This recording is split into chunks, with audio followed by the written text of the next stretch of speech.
परमेश्वर हमारी नहीं सुनेगा। इसलिए परमेश्वर को वचन कहता है कि तुम अपने मन से, सच्चे मन से हम खुदा से जो भी मांगते हैं तो परमेश्वर क्या कर लेता है, हमारे प्रार्थनाओं को सुनता है। क्योंकि परमेश्वर का वचन अगर हम ज़्यादातर कहीं वचन में पढ़ें है ना, कहीं देखें तो परमेश्वर क्या कहता है, तेरे विश्वास के द्वारा क्या हो, तेरे जीवन में काम हो, है ना। अगर जैसा हमारा विश्वास रहेगा तो वैसा ही हमारे जीवन में क्या होगा, काम भी होगा। हालेलुया।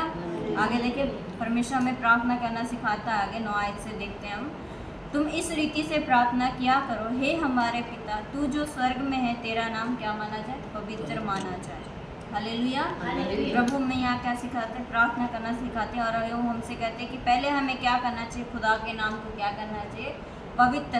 कहता है यहाँ कि हे हमारे पिता तू जो स्वर्ग में है, तेरा नाम क्या माना जाए, पवित्र माना जाए। क्योंकि बहुत पवित्र परमेश्वर है, इकलौता पवित्र परमेश्वर, तो हमें उसके नाम को क्या करना चाहिए, पवित्र मानना चाहिए। और उसके नाम को पहले, उसके नाम की हमें क्या करना चाहिए, बड़ाई करनी चाहिए, प्रशंसा करनी चाहिए।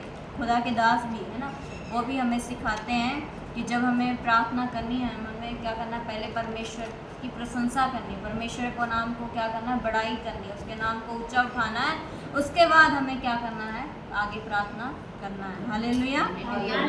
आगे देखिए, तेरा राज्य आए, तेरी इच्छा जैसे स्वर्ग में पूरी होते वैसे पृथ्वी पर भी हो। परमेश्वर का वचन यहाँ कहता है कि तेरा राज्य, तेरी इच्छा जैसे स्वर्ग में पूरी होती वैसे कहाँ हो, पृथ्वी पर। यहाँ पर लिखा कि इच्छा, कई बार हम प्रार्थना करते समय हम अपनी इच्छा को ही परमेश्वर के आगे रखते हैं।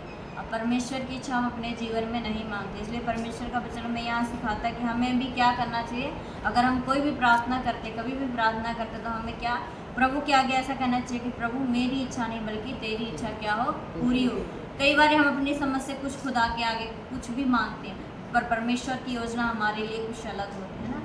तो हमें क्या करना चाहिए, अपनी इच्छा को नहीं बल्कि खुदा की इच्छा को क्या करना चाहिए, मांगना चाहिए। और खुदा से कहना चाहिए कि प्रभु जो भी मैंने प्रार्थना में मांगा उसमें क्या हो, मेरी इच्छा नहीं बल्कि क्या हो, तेरी इच्छा क्या हो, पूरी हो। जैसे खुदा प्रभु यीशु मसीह ने भी जब वो क्रूसी दौर पे थे, उन्होंने भी कहा अपने पिता से कि ये मेरी इच्छा नहीं बल्कि क्या हो, तेरी इच्छा क्या हो, मेरे जीवन में पूरी हो। इसलिए हमें भी क्या करना चाहिए, हमें भी जब हम प्रार्थना करते, खुदा से जो भी मांगते तो हमें भी क्या करना चाहिए, अपनी इच्छा को नहीं बल्कि खुदा की इच्छा को क्या करना चाहिए, मांगना चाहिए। तब परमेश्वर, जो हमारी भी इच्छा है, परमेश्वर हमारी इच्छा को क्या कर देगा, पूरी कर देगा। हालेलुया।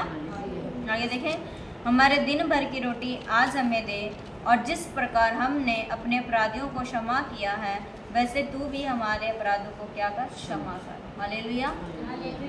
अगर हम परमेश्वर से चाहते हैं कि परमेश्वर हमारे गुनाहों, हमारे पापों को क्षमा कर दे, तो परमेश्वर का वचन हमें यहाँ कहता है कि पहले तुम क्या करो, अपने अपराधियों को ना, अपने गुनाहगारों को, जिसका हमने किसी का दिल दुखाया है ना, या किसी के विरुद्ध हमने कुछ कहा है, तो हमें क्या करना चाहिए, उससे क्षमा मांग लेना चाहिए। तब हम परमेश्वर से क्या पाएंगे, क्षमा पाएंगे। अगर हम वचन देखते हैं तो वचन में एक जगह लिखा है कि अगर हम खुदा के आगे भेंट लेके आए हैं तो परमेश्वर का वचन कहता है, अगर तुम अपनी भेंट वेदी के आगे लाए और तुम्हें स्मरण आए कि तुमने अपने भाई के विरुद्ध कोई गुनाह किया, तो तुम पहले उससे जाकर क्या कर लो, मेल मिलाप कर लो, उसे क्षमा मांग लो, तब आकर अपनी भेंट को क्या करो, वेदी के आगे चढ़ाओ। इसलिए परमेश्वर का वचन हमें यहाँ यही सिखा रहा है कि हमें पहले क्या करना चाहिए, अपने गुनाहगारों को, अपने अपराधियों को क्या करना चाहिए, क्षमा करना चाहिए। तब परमेश्वर जो हमारा स्वर्ग में है वो भी हमारे अपराधों को क्या कर देगा, क्षमा कर देगा। हालेलुया। और आगे देखिए 13 आयत में, और हमें परीक्षा में ना ला परंतु बुराई से बचा, क्योंकि राज्य और प्रक्रम और महिमा सदा तेरी। हमें क्या करना चाहिए, खुदा की इच्छा को मांगना चाहिए और परमेश्वर को कहना चाहिए कि प्रभु हमें क्या करें। यहाँ जैसे 13 आयत में लिखा, हमें परीक्षा में ना। कई बार कोई भी परीक्षा शैतान हमारे जीवन में करते, अगर हम खुदा के आगे रख के कहेंगे प्रभु, अगर दिन भर की बात हम खुदा के आगे रखते, जैसे हम सुबह उठते हैं, सुबह उठते ही परमेश्वर को सारा दिन है ना, परमेश्वर के हाथ में दे देते, हर कार्य को है ना परमेश्वर के हाथ में देते, अपने बच्चों को परमेश्वर के हाथ में देते हैं, तो परमेश्वर हमें क्या करता है, हर परीक्षाओं से, हर बुराइयों से परमेश्वर हमें क्या करता है, बचाता है। हालेलुया। इसलिए हमें जब भी हमें प्रार्थना करनी हो तो हमें क्या करना चाहिए, अपनी इच्छा को कभी भी खुदा के आगे नहीं रखनी, बल्कि परमेश्वर की इच्छा को क्या करना, अपने जीवन में मांगना है, ताकि जो खुदा की इच्छा है ना हमारे लिए, क्या परमेश्वर ने योजना बना के रखी है, तो परमेश्वर की योजना क्या होगी, हमारे जीवन में क्या होगी, पूरी होगी।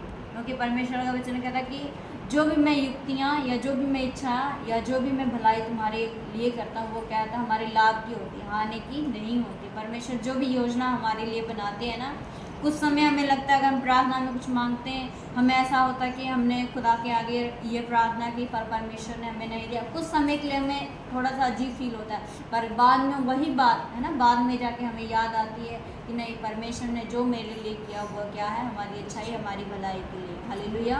इसलिए परमेश्वर का वचन आज हमें यही सिखाता है कि हमें प्रार्थना कैसे करना चाहिए। एक तो परमेश्वर की इच्छा को क्या करना चाहिए, अपने जीवन में मांगना चाहिए, और दूसरी कि अपने गुनाहगारों को क्या करना चाहिए, क्षमा करना चाहिए, जो हमारे विरोधी हैं जी। अगर हमने कभी किसी का दिल दुखाया तो हमें जांचना चाहिए और परमेश्वर के उससे क्या करना चाहिए, क्षमा मांगना चाहिए। तब हम अपने गुनाहों को क्या कर लेंगे, खुदा हमारे गुनाहों को क्या कर देगा, क्षमा कर देगा।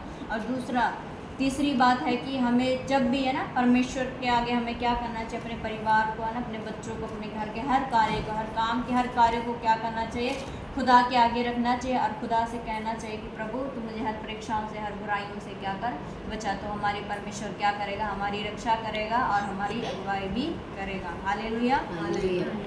मैं परमेश्वर का धन्यवाद करती कि जो परमेश्वर ने आज हम सब के लिए, मेरे लिए, आपके लिए, सबके लिए जो वचन दिया है, उस वचन के द्वारा हम सब क्या करें, आशीष और बरकत पाएं। आमीन।